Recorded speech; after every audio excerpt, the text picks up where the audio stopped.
وقال النبي صلى الله عليه وسلم من بنى لله مسجدا بنى الله له بيتا في الجنة أو كما قال عليه الصلاة والسلام اللهم صل على محمد وعلى آل محمد كما صليت على إبراهيم وعلى آل إبراهيم إنك حميد مجيد اللهم بارك على محمد وعلى آل محمد كما باركت على إبراهيم وعلى آل إبراهيم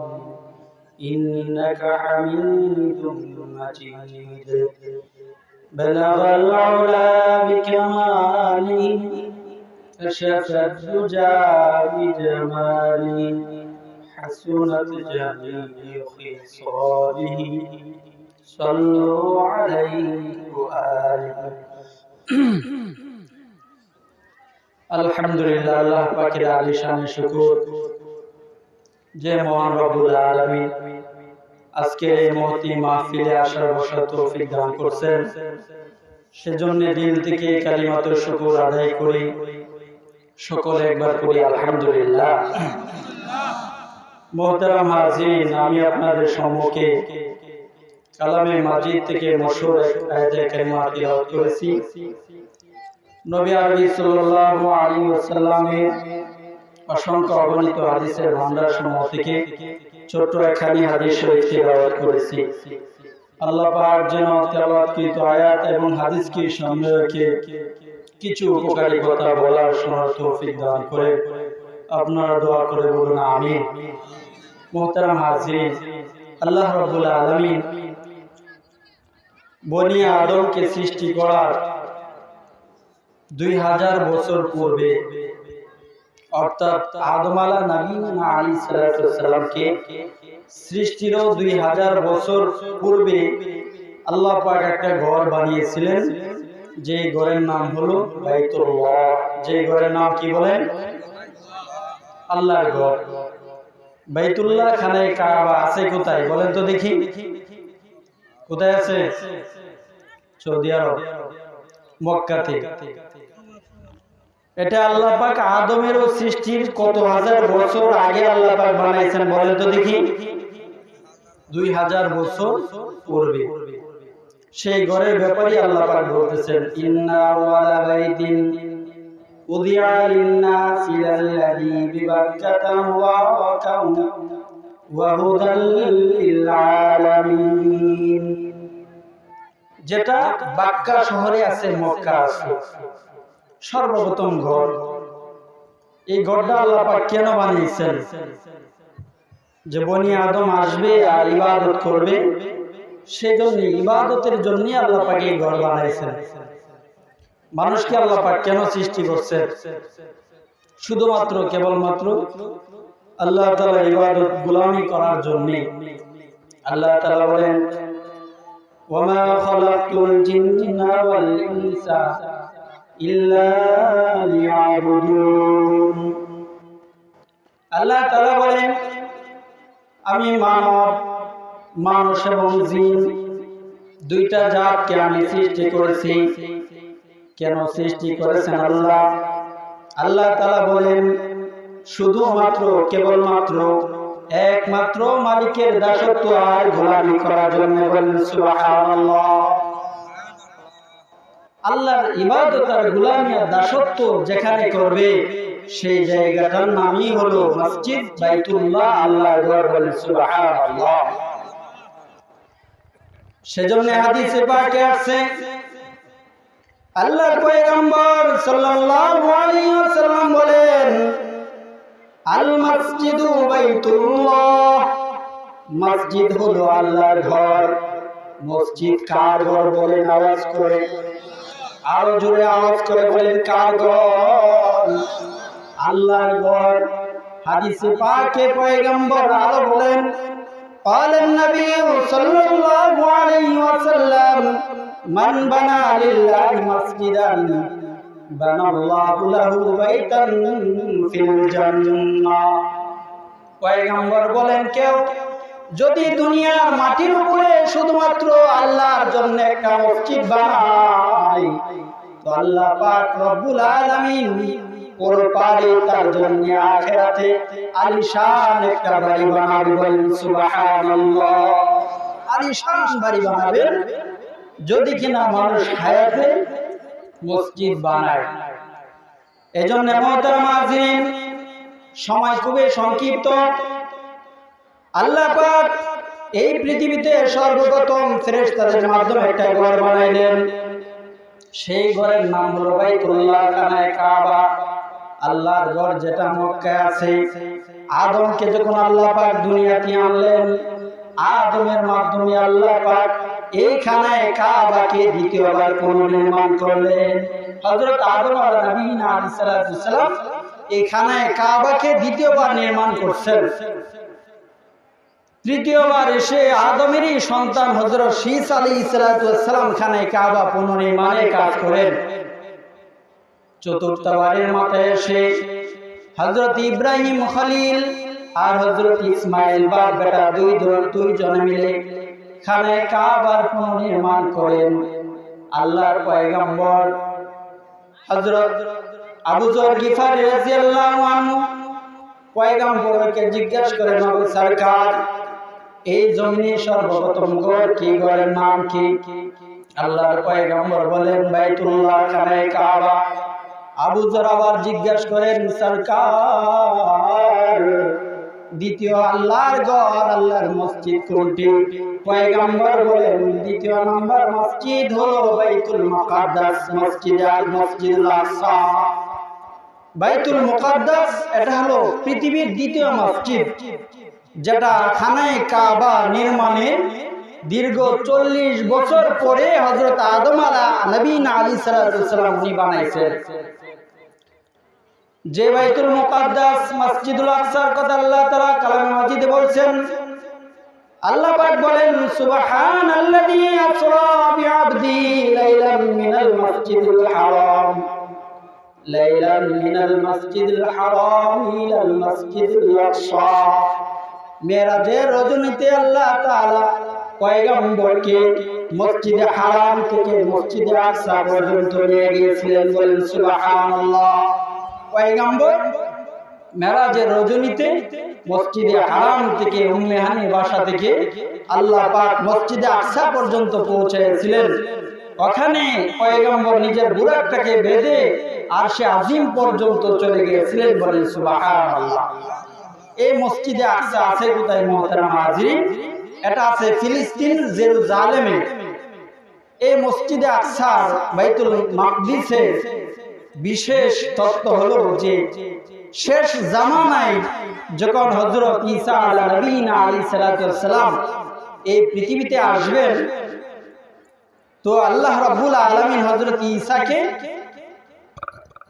আসমান থেকে সোজাসুজি দুইজন ফেরেশতার মাধ্যমে বাইতুল মুকাদ্দাসের ছাদের উপর আল্লাহ পাক এনে উপস্থিত করবেন, বলেন সুবহানাল্লাহ। কিতাবের ভিতরে আসছে যে দুইজন ফেরেশতার কাঁধের উপর ভর করে হযরত ঈসা নবী বাইতুল মুকাদ্দাসের সিঁড়ির উপর অবতরণ করবেন। সময়টা হবে কি তখন? কিতাবের ভিতরে কিতাবওয়ালা লিখেন যখন হযরত ঈসা নবী আসমান থেকে জমিনে অবতরণ করবেন তখন হবে সুবহে সাদিকের সময়, ফজরের নামাজের ওয়াক্ত, বলেন সুবহানাল্লাহ। হযরত ঈসা আলাইহিস সালাম এমন সময় অবতরণ করবেন, এসে দেখবেন যে এবার মসজিদে আকসার ভিতরে নামাজের ইকামত চলে। পয়গম্বর ঈসাকে বলা হবে আপনি সামনে আগান। পয়গম্বর ঈসা বলবেন না না, আমি সামনে যাব না, আমি যাব না, কারণ হলো যার জন্য ইকামত হয়েছে উনি ওখানে উপস্থিত আছে, আমি ওনার ইমামতিতে নামাজ আদায় করব, বলেন সুবহানাল্লাহ। হযরত ঈসা আলাইহিস সালাম ইমাম মাহদীর ইমামতিতে উনি নামাজ আদায় করবেন। ওনার গায়ের মধ্যে দুইটা লাল চাদর পরিহিত অবস্থায় আসবেন, এমন এক হালতে আসবেন যে উনার শরীর মুবারক থেকে পানির ফোঁটা টপকে টপকে পড়তে থাকবে। বলেন সুবহানাল্লাহ। নামাজ আদায়ের পরে দাজ্জালকে হত্যা করার জন্য বের হবেন এবং দাজ্জালকে উনি হত্যা করবেন। তো মুহতারাম হাজিরিন, বাইতুল মুকাদ্দাস হলো পৃথিবীর দ্বিতীয় মসজিদ। মসজিদে হারামের ফজিলতের ব্যাপারে কেউ যদি মসজিদে হারাম বাইতুল্লাহ এক রাকাত নামাজ আদায় করে তো আল্লাহ পাক তার আমলনামায় 1 লক্ষ রাকাত নামাজের সওয়াব জোগাড় করে দিবেন। বলেন সুবহানাল্লাহ। আর যদি কেউ এই দ্বিতীয় মসজিদে আকসার মধ্যে নামাজ আদায় করে, হাদিসে পাকে আসছে দুইটা riwayat। 1 নম্বর riwayতের ভিতরে আসছে যে তার আমলনামায় আল্লাহ তাআলা 500 রাকাতের আমলের সওয়াব তার আমলনামায় জড়ো করে দিবেন। বাইতুল মুকাদ্দাসে কেউ যদি 1 রাকাত নামাজ পড়ে, মতান্তরে 250 রাকাত নামাজের সওয়াব আল্লাহ তাআলা তার আমলনামায় জড়ো করে দিবেন। এরপরে 3 নম্বর মসজিদ হলো মসজিদে নববী, যেটা নবী আলাইহিস সালাতু ওয়াসসালামের মসজিদ। মসজিদে নববী আছে কোথায় বলেন তো দেখি? মদিনাতুল মুনাওয়ারায় নবী আলাইহিস সালাতু ওয়াসসালামের মসজিদ। যে মসজিদে কেউ যদি 1 রাকাত নামাজ পড়ে তো আল্লাহ পাক 1 রাকাত নামাজের বদৌলতে 50,000 রাকাতের সওয়াব আমলনামায় জড়ো করে দেবে। মুহতারাম হাজিরিন, আমার বলার উদ্দেশ্য হলো এই যে আমাদের সামনে মসজিদ, এই মসজিদ কিন্তু এই মসজিদের একটা শাখা। কারণ হলো প্রতিনিয়ত যখন আল্লাহর পক্ষ থেকে রহমত আর সাকিনা নাজিল হয় তো খানায়ে কাবার উপরে নাজিল হয়। আর খানায়ে কাবা থেকে পৃথিবী যত মসজিদ আছে সকল মসজিদের উপরে গিয়ে এটা অবতীর্ণ হয়। বলেন সুবহানাল্লাহ। কেমনে? হযরত ইব্রাহিম আলাইহিস সালাতু ওয়াসসালাম যখন খানায়ে কাবা পুনর্নির্মাণ করেন চতুর্থবারের মতো, তো খানায়ে কাবা নির্মাণের পরে কিছু ইট পাটকেল, কিছু সুরকি, কিছু বালি অবশিষ্ট ছিল। এখন এগুলা কি করবেন হযরত ইব্রাহিম? তো আল্লাহ তাআলাকে বললেন, আল্লাহ এগুলা কি করব? তো আল্লাহ তাআলা বলেন, ইব্রাহিম তুমি এক কাজ করো, আবু কুবাইস পাহাড়ের উপরে অবতরণ করো, ওখানে উঠে ওগুলাকে বাতাসের সাথে তুমি ছিটায় দাও। বলেন সুবহানাল্লাহ। কিতাবের ভিতরে লেখা হয় যেদিন হযরত ইব্রাহিম আলাইহিস সালাম আবু কুবাইস পাহাড়ের উপর আরোহণ করে খানায়ে কাবা পুনর্নির্মাণের অবশিষ্ট ইট পাটকেলগুলা ছিটায় দিয়েছিল, এই ছিটাফাটা পৃথিবীর প্রান্তে প্রান্তে যেখানে পৌঁছেছে ওখানে আল্লাহর মসজিদ তৈরি হবে। বলেন সুবহানাল্লাহ। আরেক riwayতের মধ্যে আসছে আল্লাহর পয়গম্বর ইব্রাহিম খলিল যখন খানায়ে কাবা নির্মাণ করলেন, আল্লাহ তাআলা বললেন, ইব্রাহিম খানায়ে কাবা নির্মাণ হয়ে গেছে, এখন তোমার কাজ হলো তুমি এক কাজ করো, মানুষের মধ্যে মসজিদে আসার জন্য এলান করে দাও, ওয়াযিন ফিন নাস বিল হজ্জি ইয়াতুকা রিজালান ওয়া আলা কুল্লি দামিরিন ইয়াতিনা মিন কুল্লি ফাজ্জিন আমিক। তুমি মানুষের মধ্যে এলান করে দাও যেন মানুষ এই খানায়ে কাবা তওয়াফের জন্য আসে। ইব্রাহিম আলাইহিস সালাতু ওয়াসসালাম বলেন, আয় বাড়ি তাআলা, এই জনমানবহীন শূন্য এলাকায় এই মরুপ্রান্তরে আমার এই এলান, আমার এই ঘোষণা কে শুনবে? আল্লাহ তাআলা বলেন, ইব্রাহিম মানুষের কান কান পর্যন্ত পৌঁছায় দেওয়ার জিম্মাদারি আমার, তুমি এলান দাও। আল্লাহর খলিল হযরত ইব্রাহিম আবু কুবাইস পাহাড়ের উপরে উঠে তিনি এলান দিলেন, হে মানব মণ্ডলী, আল্লাহ তোমাদের জন্য খানায়ে কাবা নির্মাণ করছেন, আসো আবার তোমরা খানায়ে কাবার তওয়াফের জন্য ওয়াজ করতে তোমরা চলে আসো। তাফসীরের কিতাবের মধ্যে লেখা হয় হযরত ইব্রাহিম আলাইহিস সালামের আওয়াজ, এই এলান মানুষের কান কান পর্যন্ত পৌঁছছে। যে সমস্ত মানুষ তখন হায়াতে ছিল, যাদের কান কান পর্যন্ত পৌঁছছে, যারা হায়াতে নাই কিন্তু মানুষের মায়ের পেটের ভিতরে ছিল, তাদের কান পর্যন্ত পৌঁছছে। আর যারা আলমে আরওয়াহতে ছিল, তাদের কান পর্যন্ত পড়ছে, যাদের কান পর্যন্ত যে কয়বার পড়ছে সেই কয়বার খানায় কাবা তওয়াফের জন্য আসবে, যে কয়বার কান পর্যন্ত আওয়াজ গেছে সেই কয়বার খানায় কাবা তওয়াফের জন্য তারা যাবে। তো মুহতারাম হাজিরিন, এই যে ঘর আমাদের সামনে আছে এগুলা তারই ধারাবাহিকতা খানায় কাবা, বাইতুল্লাহ, বাইতুল মুকাদ্দাস, মসজিদে নববীর একটা অংশ। এই মসজিদগুলোর মধ্যে কি হয় মুহতারাম হাজিরিন, মসজিদের কাজ কি, মসজিদে গেলে কি করতে হয়? আল্লাহ তাআলা বলেন ইন্নামা ইয়ামুরু মাসাজিদাল্লাহ, নিশ্চয়ই যারা মসজিদ সমূহ আবাদ করে, মসজিদ সমূহ কারা আবাদ করে? আল্লাহ তাআলা বলেন মান আমানা বিল্লাহ, যারা আল্লাহর প্রতি বিশ্বাস স্থাপন করে, ওয়াল ইয়াউমিল আখির, এবং আখিরাতের প্রতি যারা বিশ্বাস স্থাপন করে, তারাই কেবল এই মসজিদ সমূহকে আবাদ করে। বলেন সুবহানাল্লাহ, তারাই কেবল এই মসজিদ সমূহকে আবাদ করে। এই মসজিদের আবাদের ভিতরে কাজ হলো, মুমিনের কানে যখন আযানের আযান যাবে, মুমিন দুনিয়ার সকল কাজ কর্ম ফেলে মসজিদের দিকে দৌড়াবে, মসজিদের দিকে দৌড়াবে। এটা হলো মুমিনের কাজ। যদি মুমিন এই কাজ করতে পারে তাহলে সেই মুমিনের দ্বারা মসজিদ আবাদ হবে। বলেন সুবহানাল্লাহ।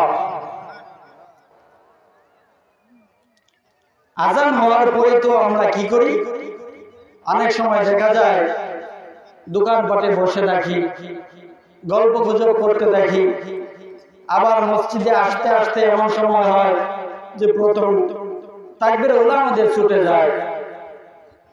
কিন্তু আমাদের আকাবির বুজুর্গরা কি ছিলেন, যে আযান কানে আসছে, আযানের ধ্বনি, আযানের আওয়াজ কানে আসছে, তো তারা বেকার হয়ে যেতেন, পেরেশান হয়ে যেতেন, কখন মসজিদের সালাতে গিয়ে শরীক ছিলেন। আর আমাদের এই খবর নাই। আমাদের এক বুজুর্গ ছিলেন হাকিম তিরমিজি রাহমাতুল্লাহি আলাইহি, যিনি বড় মুহাদ্দিস ছিলেন, ওলি কামেল বুজুর্গ ছিলেন, পাশাপাশি হাকিমও ছিলেন। তো মসজিদ আবাদ করতে গেলে যে সর্বপ্রথম যে কাজটা করতে হয় সেটা হলো ওযু বানাইতে হয়। কি বলেন? ওযু বানাইতে হয় না? আপনারা আওয়াজ দিয়ে বলেন, কি বলেন? ওযু বানাইতে হয় না? ওযু বানাইতে হয়। তো হাকিম তিরমিজি রাহমাতুল্লাহি আলাইহি ওযু করতে বসছেন। ওযুর একটা অলৌকিক হলো, বান্দা যখন ওযু করে তো আল্লাহ পাক ওযুর অঙ্গ প্রত্যঙ্গের পানি যখন গড়ায় গড়ায় পড়ে, তো সকল গুনাহগুলো পানির সাথে গড়ায় জড়ায় পড়ে যায়। বলেন সুবহানাল্লাহ। হাকিম তিরমিজি রাহমাতুল্লাহি আলাইহি বড় ওলি কামেল বুজুর্গ ছিলেন। তিনি ওযু করতে বসছেন। তো ওযু তুলে বসে হাকিম তিরমিজি একটু চিন্তা করতেছেন, ভাবতেছেন যে হায়াত তো অনেক পেয়েছি, যৌবন খালি যৌবন বয়সে কিনা যখন আমি চিকিৎসা দিতেছিলাম, একজন মহিলা সে আমার কামরার ভিতরে প্রবেশ করে তার মাথা থেকে কাপড়টা সরাইয়া দিয়ে আমাকে জিনার আমন্ত্রণ দিছিল। ওই সময় যদি আমি গুনাহটা করে ফেলতাম, লম্বা হায়াতই তো আমি পেয়েছিলাম, এর মাঝে যদি আমি তওবা করতাম, আল্লাহ পাক হয়তো কবুল করতে পারতেন। এরকম একটা ধান্দা করতেছিল হাকিম তিরমিজি। কিন্তু বাবা, হাকিম তিরমিজি তো বড় ওলি কামেল বুজুর্গ, যিনি একজন বড় মুহাদ্দিস ছিলেন।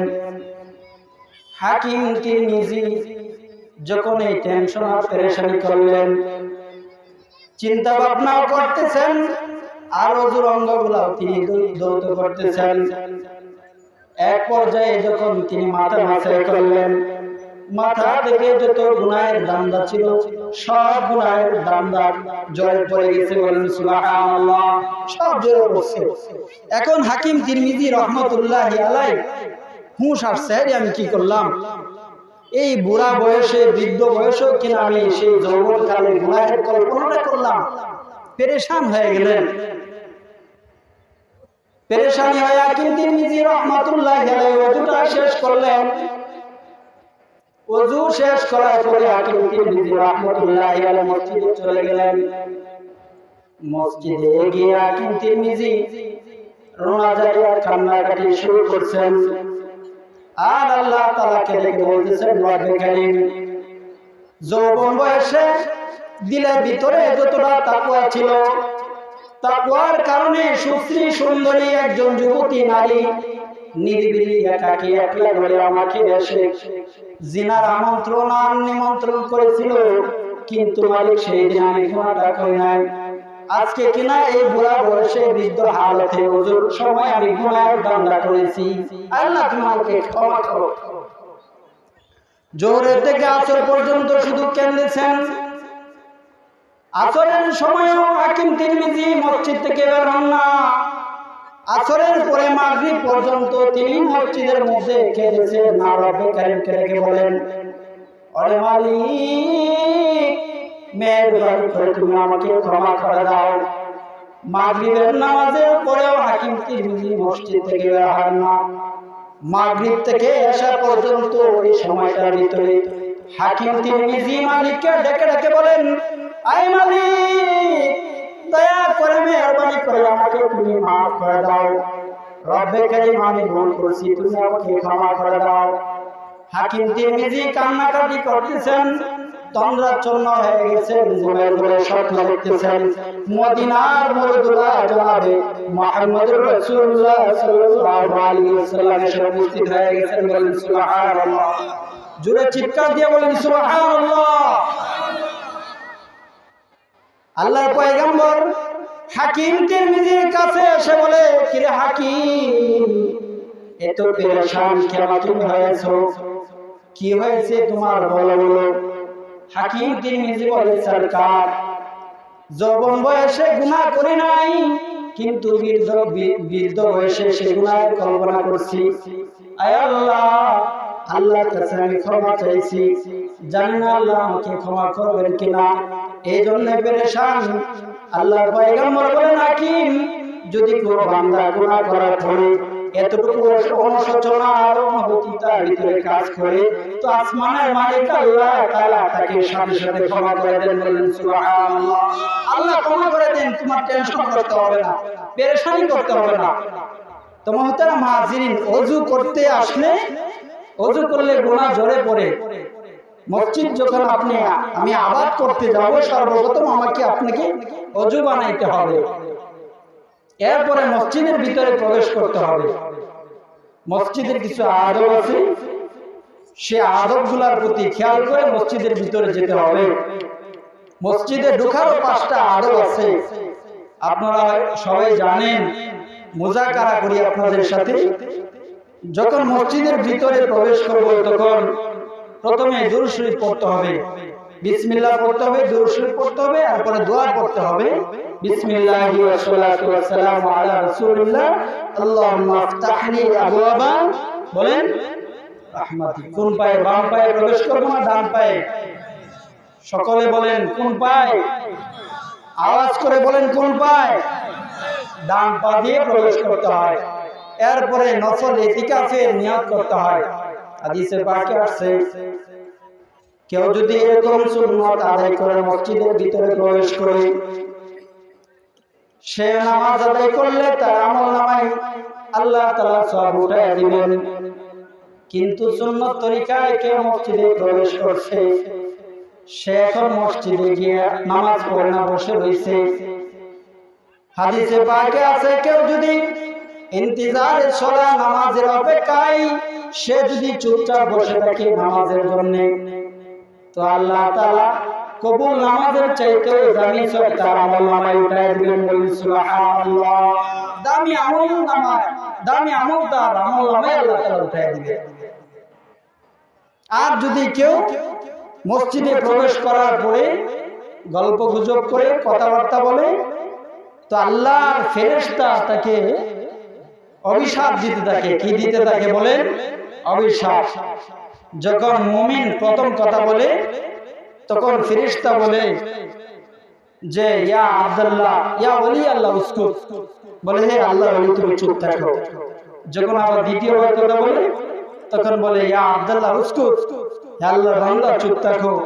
এরপরেও যখন সে কথা বলতে থাকে, তখন বলে ইয়া আদু আল্লাহ উসকুত, হে আল্লাহর দুশমন চুপ হও। মুহতারাম হাজিরিন, আমরা মসজিদে যাই সব আনতে, কিন্তু মসজিদে যাওয়ার পরে যদি গুনাহ নিয়ে আসি তাহলে কি এটা আমাদের সফলতা হবে? কি বলেন, সফলতা হবে? সফলতা কোনোদিন হবে না। এজন্য মসজিদের আদবের প্রতি খেয়াল রাখা। মসজিদকে আবাদ করতে গেলে যেমন ইবাদত করতে হয়, মসজিদকে আবাদ করতে গেলে অনুরূপভাবে তাকে মসজিদের মধ্যে আর্থিকভাবে দান খয়রাতও তাকে করতে হয়। আমার সময় শেষ হয়ে আসছে, আমি ছোট্ট একটা ঘটনা বলে ইনশাআল্লাহ শেষ করব। তো মসজিদগুলোকে আপনারা খেয়াল রাখবেন যে যেন 2 টাকা 5 টাকা 10 টাকা যে যার সামর্থ্য আছে সামর্থ্য অনুযায়ী যেন মসজিদের মধ্যে আমরা অংশগ্রহণ করি। রাজি আছি তো ইনশাআল্লাহ ভাই? হাদিস শরীফের মধ্যে আসছে কেউ যদি অল্প টাকাও আল্লাহর ঘর মসজিদে সদকা করে দান করে তো আল্লাহ পাক এগুলা কেউ নিজের হাতে লালন পালন করতে থাকে। বলেন সুবহানাল্লাহ, নিজের হাতে লালন পালন করতে থাকে। যেমন আমরা গরুর বাচ্চা লালন পালন করি না, আল্লাহ পাক ওরকম ভাবে আমলটাকে লালন পালন করে ময়দানে মাশরে উহুদ পাহাড়ের মতো করে আল্লাহ পাক সব দিবেন। বলেন সুবহানাল্লাহ। এজন্য ভাই আমরা মসজিদগুলোর প্রতি খেয়াল রাখবো, যার যার সামর্থ্য অনুযায়ী মসজিদে আমরা দান খয়রাত করব। রাজি আছি তো ইনশাআল্লাহ? যদি আমরা দান খয়রাত করতে পারি তাহলে আমাদের সব কেমন হবে? কেউ যদি 1 টাকা আল্লাহর মসজিদে দান করে আল্লাহ পাক 1 টাকার বদলে 10 টাকার সব দিয়ে দিবেন। বলেন সুবহানাল্লাহ। হযরত আলী রাদিয়াল্লাহু আনহু আর হযরত ফাতেমা শুয়ে আছেন। তো ফাতেমা রাদিয়াল্লাহু আনহা অসুস্থ, গায়ে জ্বর। তো ফাতেমা রাদিয়াল্লাহু আনহা আলীকে বললেন, আলী আমার একটা আনার খাইতে মন চাইতেছে। কি খাইতে মন চাইতেছে বলেন? আনার। আনার ছেলে তো বেদানা, যার কোনো দানা নাই, নাকি? না, দানা আছে, দানা ভরপুর, একদম আনার খাইতে মন চাইতেছে। তো আলী রাদিয়াল্লাহু আনহু আনার কেনার জন্য মদিনার বাজারে গেলেন। হযরত আলীর কাছে বেশি টাকা নাই, মাত্র 2 দিরহাম, 2 টাকা নেই। হযরত আলী মদিনার বাজারে চলে গেলেন। মদিনার বাজারে গিয়ে হযরত আলী আনার তালাশ করতেছেন, আনার খুঁজতেছেন। তালাশ করতে করতে পর্যায়ে তিনি একটা আনার পেয়ে গেলেন। বিক্রেতাকে জিজ্ঞেস করলেন, ভাই আমার দাম কত? বিক্রেতা বলে 2 দিরহাম। হযরত আলী বলেন, আমার পকেটে আছে 2 দিরহাম। বিক্রেতা বলে 2 দিরহাম মিলে গেছে। 2 দিরহাম দিয়ে হযরত আলী আনারটা খরিদ করলেন। খরিদ করে তিনি বাড়িতে আসবেন, রওনা হয়েছেন। প্রতিমধ্যে রাস্তার মধ্যে একজন ভিক্ষুকের সাথে সাক্ষাৎ আর মুলাকাত হয়ে গেছে। হযরত আলীকে দেখে ভিক্ষুক বলে, আরে আলী, আমার খুব খিদা লাগছে, আমার পেটে ভুখা লাগছে, তুমি যদি একটু কাজ করো, তুমি যদি আমাকে একটা আনার খাওয়াও তাহলে আমার খিদা নিবারণ হবে। হযরত আলী ভাবতেছেন, হ্যাঁ আমার কাছে আনার আছে, ভিক্ষুক কেমনে জানলো? তিনি পেরেশান হয়ে গেলেন। কিন্তু কেউ কিছু চাইলে তো আর ফেরত দিতে নাই। এই আনারটাকে দ্বিখণ্ডিত করে 2টা ভাগ করে একটা ভাগ ভিক্ষুককে খাওয়াইলেন। খাওয়াই জিজ্ঞেস করতেছে, কি ভাই কেমন লাগছে? ভিক্ষুক বলে, আলী তো ভালোই লাগছে, আমি অসুস্থ ছিলাম, অর্ধেকটা সুস্থ হয়েছি, তুমি যদি বাকি অর্ধেকটা আনার খাওয়াও আমি পূর্ণ সুস্থ হয়ে যাবো। সুবহানাল্লাহ। আলী রাদিয়াল্লাহু আনহু পেরেশানির মধ্যে পড়ে গেলেন। এক পর্যায়ে ভিক্ষুককে পূর্ণ আনারটাই খাওয়াই দিলেন। এখন তো আর টাকাও নাই, বাজারে আনারও নাই, এই খালি হাতে, শূন্য হাতে হযরত আলী রাদিয়াল্লাহু আনহু বাড়ির দিকে রওনা হয়েছে। বাড়িতে যান, 1 পা আগান, 1 পা আগান, 2 পা পিছান, হাঁটি হাঁটি পা পা করতে হযরত আলী রাদিয়াল্লাহু আনহু বাড়ি পর্যন্ত পৌঁছলেন। বাড়ির গেটের ভিতরে তিনি প্রবেশ করলেন। একটু হিম্মত তিনি করতে পারতেছেন না, টেনশনে পড়ে গেলেন। নবীজির কলিজার টুকরা ফাতেমা আনার খাইতে চেয়েছিল, আমি আলী তো আনার খাওয়াতে পারতেছি না।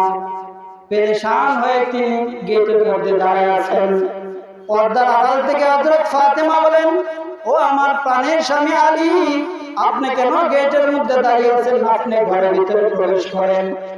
হযরত আলীকে লক্ষ্য করে বলেন, আলী আপনি পেরেশান, পেরেশানি করতেছেন, মনে হয় আপনার কাছে টাকা নাই অথবা আমার নাই।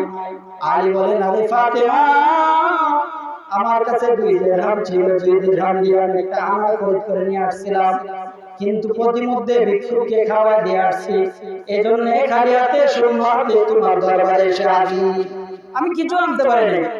হযরত ফাতেমা বলে, আলী আপনি কাছে আসেন, আমার মাথায় হাত দিয়ে দেখেন আল্লাহ পাক আমাকে সুস্থ করে দিয়েছে। বলেন সুবহানাল্লাহ। আপনার সৎকার বরকতে আল্লাহ পাক আমার জ্বর ভালো করে দিয়েছে। চিল্লায় বলেন সুবহানাল্লাহ। এমন সময় হঠাৎ করে শুনতেছেন হযরত আলী রাদিয়াল্লাহু আনহু কে যেন দরজার পাশে এসে ডাকতেছে।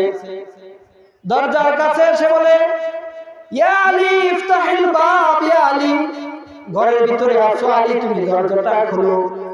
দরজা খুলে দেখেন হযরত সালমান ফারসি রাদিয়াল্লাহু আনহু একটা আনারে গাঁঠুর মাথায় নিয়ে তিনি দাঁড়িয়ে আছেন। বলেন সুবহানাল্লাহ।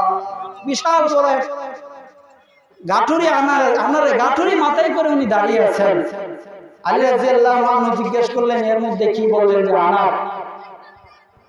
সালমান ফারসি বলতেছে যে পয়গম্বরের দরবারে হাদিয়া আসছিল, পয়গম্বর বলছে তোমাকে দিতে, নাও তুমি গ্রহণ করো। হযরত আলী রাদিয়াল্লাহু আনহু আনারে গাঁঠুরিটা নামাইলেন, নামায় গুনতেছেন 1টা 2টা 3টা 4টা 5টা 6টা 7টা 8টা 9টা দিয়া বলতেছে, সালমান নাও, এটা আমার না, তুমি নিয়ে যাও, হয়তো আল্লাহ রাসূল অন্য কারো সাহাবীর কথা বলছে, ভুলে আমার কাছে নিয়ে আসো, আমার এই 9টা আমার না। তাহলে কার?